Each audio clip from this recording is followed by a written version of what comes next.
Hello, this is the Green Corn Rebellion Show. I'm Gregory Harden II, and today I'm here with my friend Edwina Butler-Wolfe, who is the former governor of the Absentee Shawnee tribe and is a current candidate for the Shawnee City Commission in Ward 6.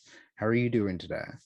Oh, I'm doing fine. Thank you for asking. It's the weather seems to be better today. So yes, I'm doing fine. Thank you. And thank you for having me on this setting. You're welcome. Whoa, whoa, whoa, whoa, whoa. Stop what you're doing. Okay.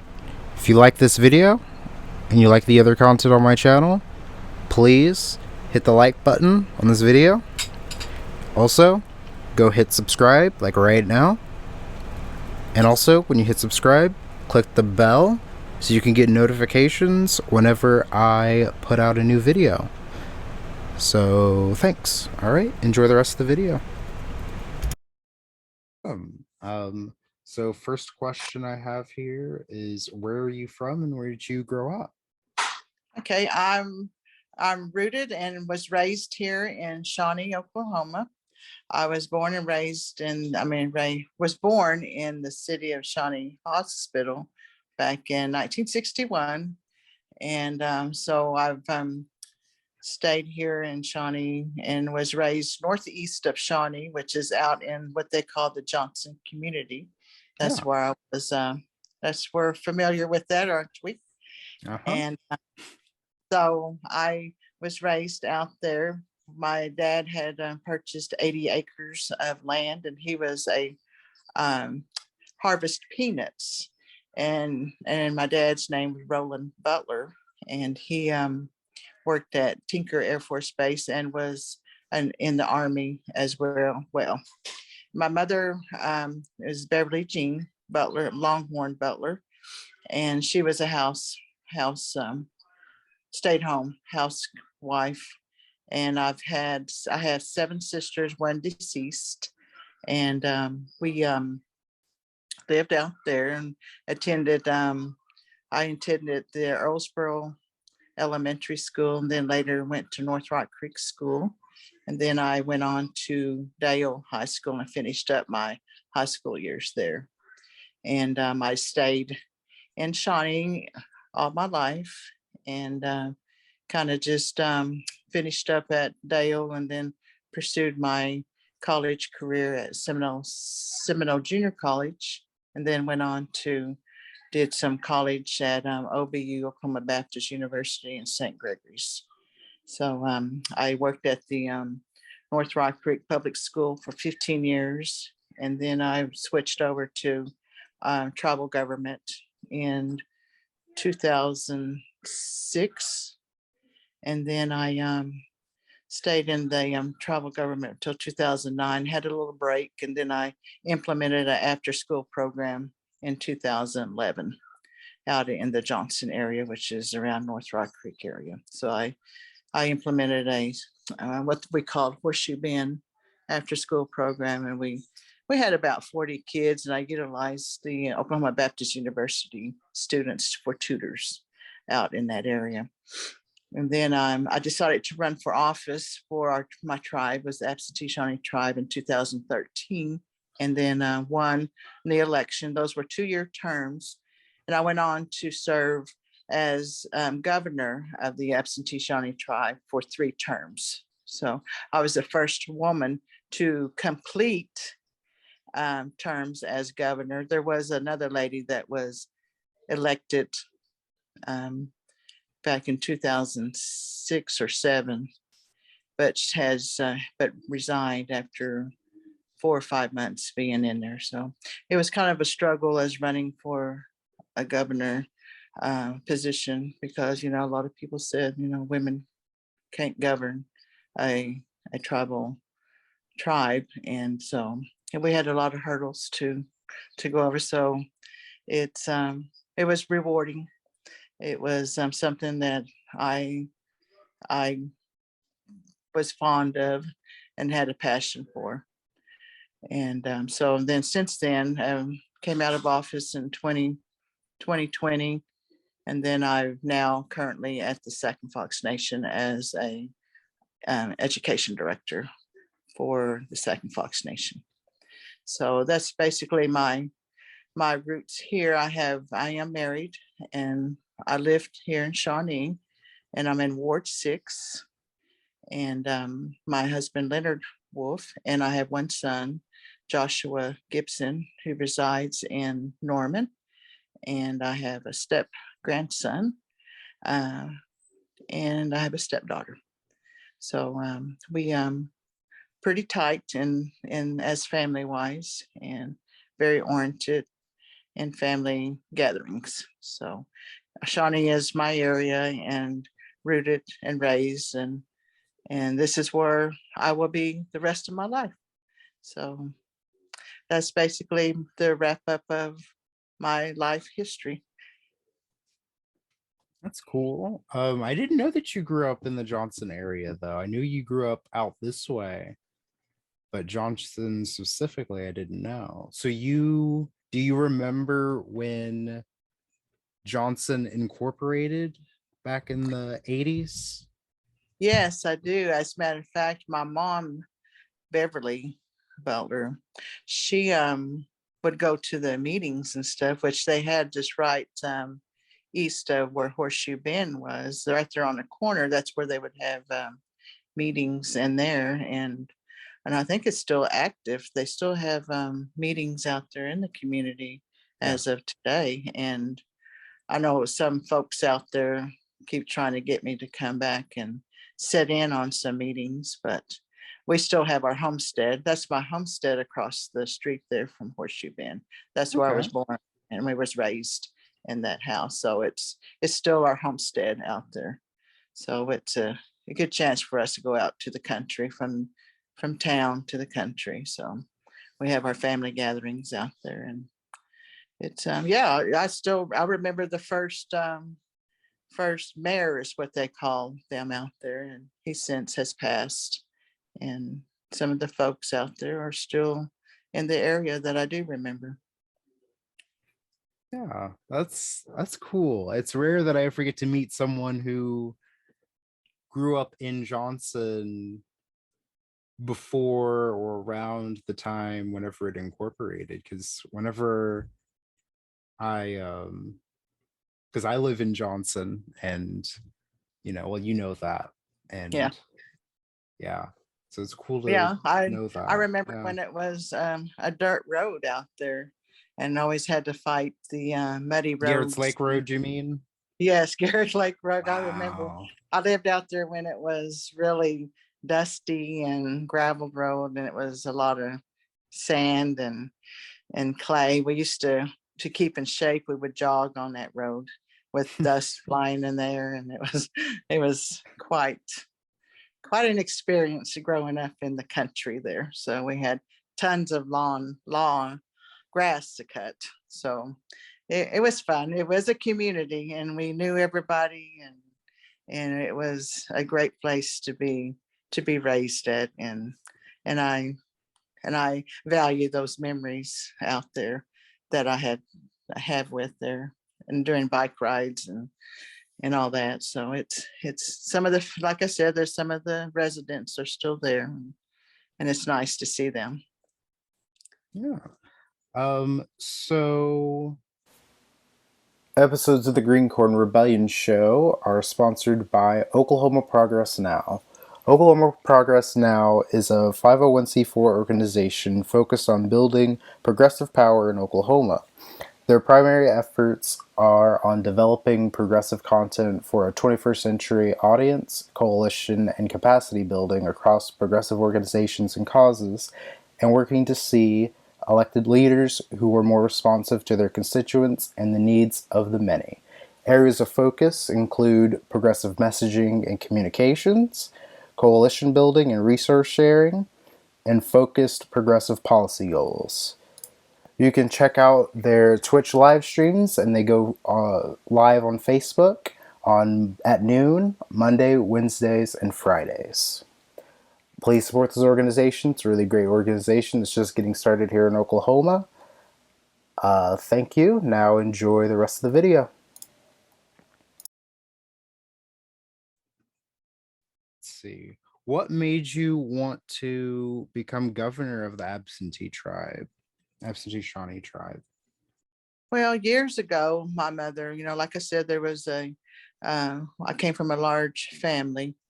And years ago, she would make me go to the general council. She was very active in tribal affairs during that time. And like I said, I worked at the public school there and really had no interest of anything to do with tribal government. But she would make me go. She said I needed to go because I was a tribal member to the Mm-hmm. Absentee Shawnee tribe. And so I, with her enforcing me to go, I would sit and listen. And then people would come up to me then years back and say, hey, you need to run for office. And I said, no, I need stability. I need to have a job. I said, so I never even thought about it really until I really got active in it around 2000. I guess when I started working out there, I think that's what it took me as I was a education working in that. And then I decided to to go. I was a single parent for a while there to raise my son. So when he graduated out of high school, then I decided I want to change my career. So that's when I went to tribal government in 2006, and then learned a lot how the government functioned. Learned a lot of how to do grants, how to manage an office, and what needed to be done. And we as a matter of fact, it was kind of strange how I ran for office. It's someone else was supposed to have went and picked a packet up that we were a group of people, saying, let's get someone to run for office in this area, which we call White Turkey Band up here around the Johnson area. In the Shawnee area, there's two bands in Absentee Shawnee. One is White Turkey, and that's here in Shawnee. The other is down in Lilacs, which is the Big Jim Band. So we wanted to get a representative from the White Turkey Band up here to run for governor during that time. So we talked to one individual, and he was supposed to have picked up a packet, but I had called. We were watching to make sure who I was signing up for governor at that time to run for position, and the current governor was the only one in the running at the time. Mm-hmm. So I called the person that was supposed to have picked a packet up, and they were unable to run. So then I decided at that time, then someone should never go an opponent. Someone should always have an opponent to run against. So I went ahead and did all my paperwork, put my name in, and um, so 2013 was the election, and like I said, it was hard because you had all these negativity remarks coming at you. A woman shouldn't be running, and we would never have a woman here to run. It's never was meant to be. So I had a lot of negative. I think the negative remarks really built me to be a stronger person, to say yes, I'm going to win. Because everybody wins, someone has to lose, and I took that into consideration. I thought, well, we'll see what happens. So, but by chance, I won in 2013, and then stayed in it for the next 2 terms. I did 3 terms for that position. So, to want to run for Ward 6 city commissioner is that I feel that it was time for me to run, to bring my knowledge to the table, to different ideas. I want to see um, diversity. I want to see diversity in this city, and it's a great town. It needs to be a little bit wider, and a little bit more um, exposure of different cultures in this city. And it's all about being fairness, and regardless of what skin color you are, or where you were raised, or as far as now as I'm visiting people out in the community here and then around my surroundings and around town, I've been going door to door, and some of the things that they're mentioned is things that really disturbs me on some things, that how they don't feel that their vote counts, and that there's never anyone there that would listen. So I like to see that brought back in, and I know I can bring that back in to maybe have a stronger citizen participation in our government here in Shawnee. And there's other things that I'd like to see happen, and hopefully I'll get that chance to sit at the table and bring my thoughts and my knowledge and my leadership skills to the table with the other wards and the mayor. So I'm hoping I get that opportunity to win. Yeah. What were some of your accomplishments as governor? Some of the accomplishments I was when I was facing, like I said, I went to the council meetings. I participated in listening as a tribal member out in the audience, and there was a couple of things that we were looking at, and that was one of the ethic codes that they wanted to have ethic codes for the elected officials to where they have a strong structure of how they should act and what they should be doing in their positions. And the other item was the salary codes, where they wouldn't be able to come in and give themselves a high salary, and that would be only based on their experience and having the college, the schooling experience as well. So that was the two topics that I hurdled with when I got into office, because those were the needs that our tribal people were working for and wanting to bring to surface.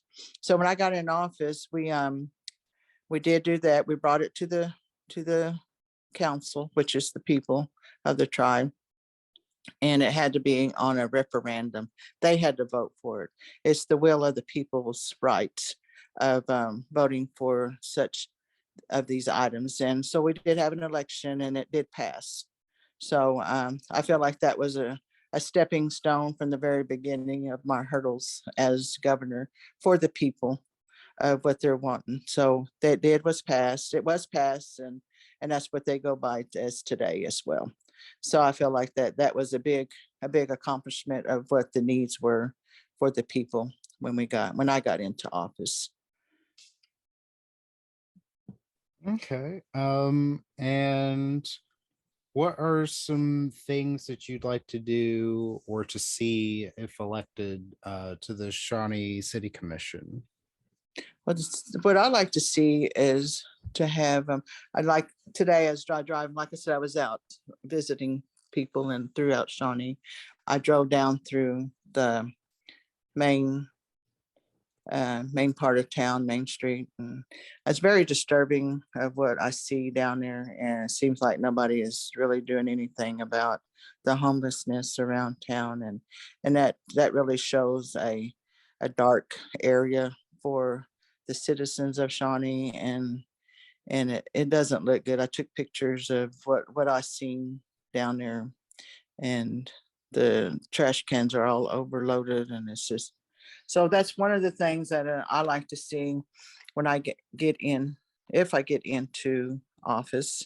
There's to work on that, to work on and listen to the citizens of what the needs are out there. I like to see each ward, because if I win, I like to have maybe quarterly meetings with some of my wards area, to have them express what's going on in their community, to hold a meeting with them to express their needs, and then bring it back to the rest of the wards and to the mayor of, this is what the needs are in Ward 6. That might be more communication, to where I want to be a person that Ward 6 can come to, the citizens can come to, and to be able to voice their concerns of what they're needing is. And we need to do more things for our youth in this town. They've got to have something to do. Like for one instance, I was going down one street traveling, and it was a real crowded street, and there was our kids out there playing basketball in the street, and they had their goal, and it's very dangerous to have them playing in the street. So we need to try to build something in areas of to where it's safe environment for for our youth to play and not get hurt out in the streets. I wouldn't want to see someone get run over.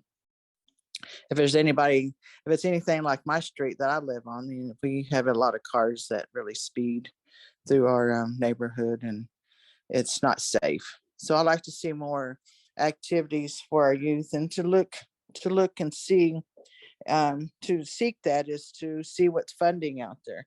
We've got Shawnee is surrounded by tribes. Have we really has Shawnee reached out to tribes to collaborate with them on what we can do for each other, um, to more communication, to do a lot of building. Like to have something built up here. We got a lot of American Indian tribes, and why not Shawnee? Shawnee is named after Absentee Shawnee. It's a Shawnee tribe name.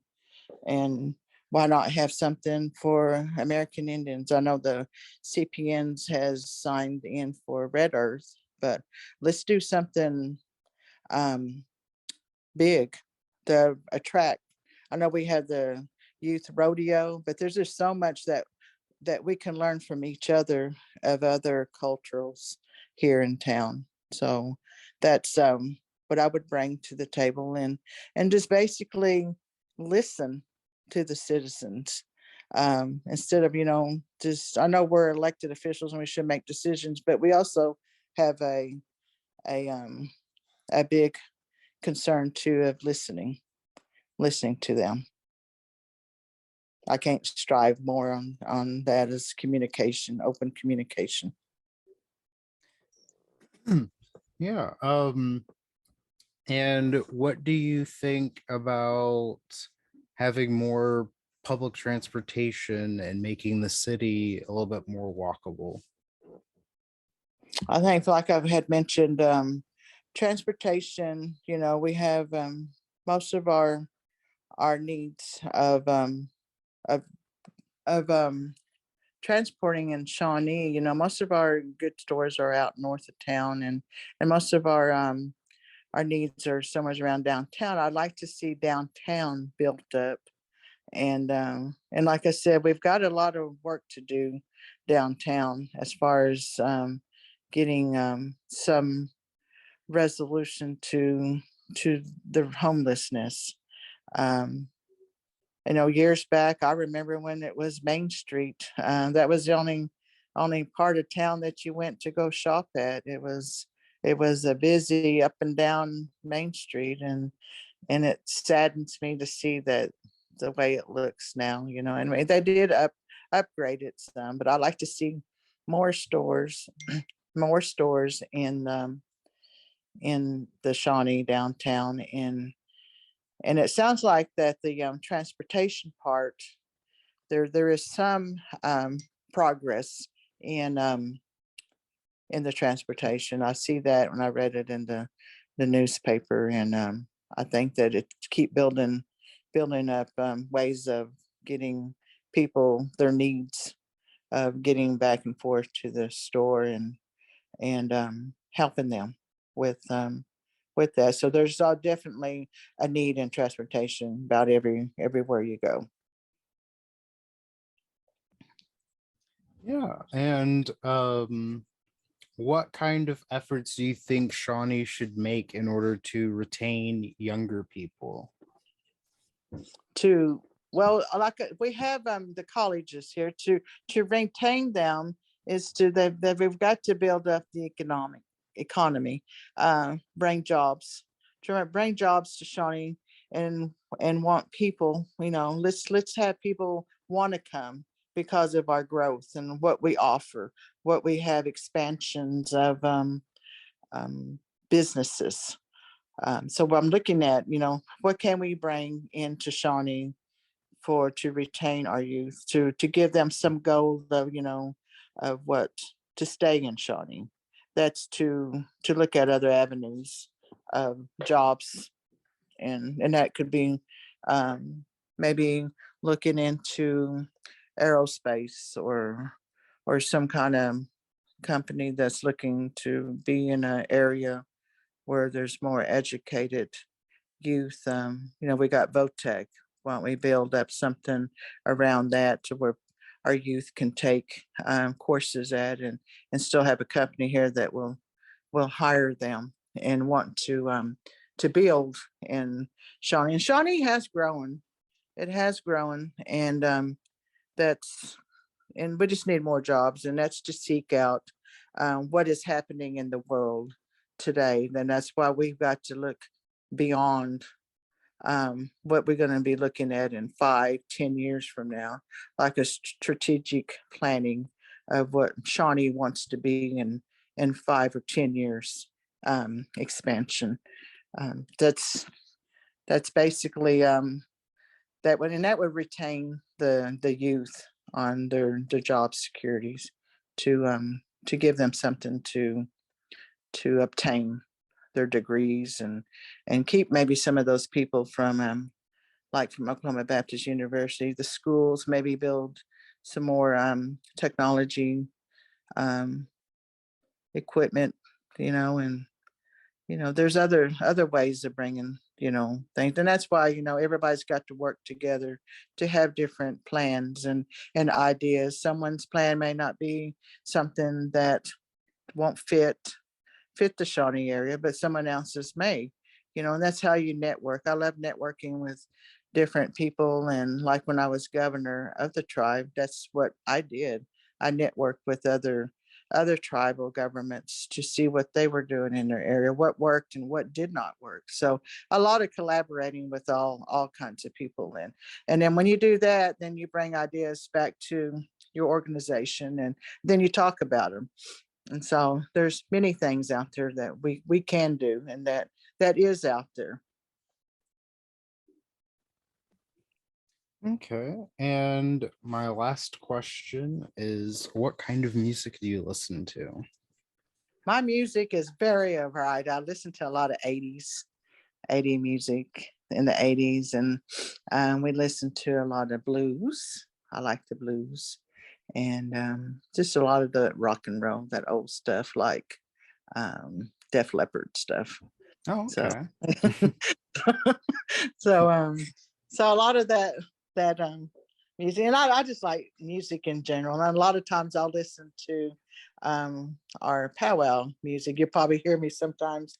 Some people probably hear my music going on in my car as my powwow music that I buy in CDs at powwows, and I'm boom boxing down the street with my powwow music on.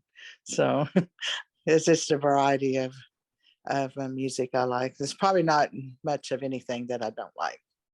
So I do like about any kind of music. I'm open, but the best that I like is stuff in that area, Def Leppard and Sticks and stuff like that. Okay. And Guns N' Roses, that kind of Oh yeah, stuff, Motley Crue. Yeah. yeah. So I grew up in a house of, well, like I said, 7 sisters. And unfortunately, my dad had passed away when I was 6 years old.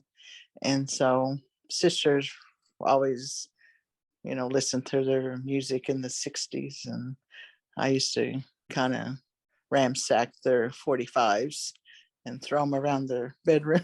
So, um, so music is always in the family, and we're um, we take our tradition pretty serious as well. So, All I'm right. just, Well, thank you so much for coming on. Where can we find more about your campaign, and how can people reach out to you to possibly help? the cards I'm reaching. I mean, I'm handing cards out, and I'm reaching out through my email and my home phone, my cell phone. So I can get my cell phone, which is area code 405-488-4569.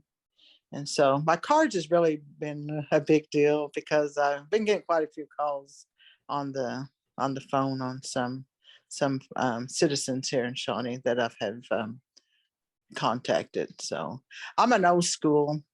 And like I said, when I first got into the governorship role, I remember a leader from back west, southwest in Oklahoma. He took me to the side one night when I was at a meeting, and he told me, he said, he said, "Can I give you one advice?" I said, "Sure." He said, "Never get on social media." He said, and I said, "Okay, I won't." I said, "Because I don't even have a Facebook account." He says, "All it is negativity.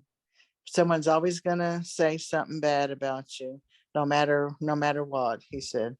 And so to this day, those three terms that I did, I never was on social media, and I probably never will be. I'm just an old homeschool person. I go by the door to door. I've done that on all my elections, and I'm not going to change anything about it. The telephone, I do have an email address, but I much rather talk on the phone. And if I have to, I'll met a couple people for coffee, and I don't drink coffee, but I met them.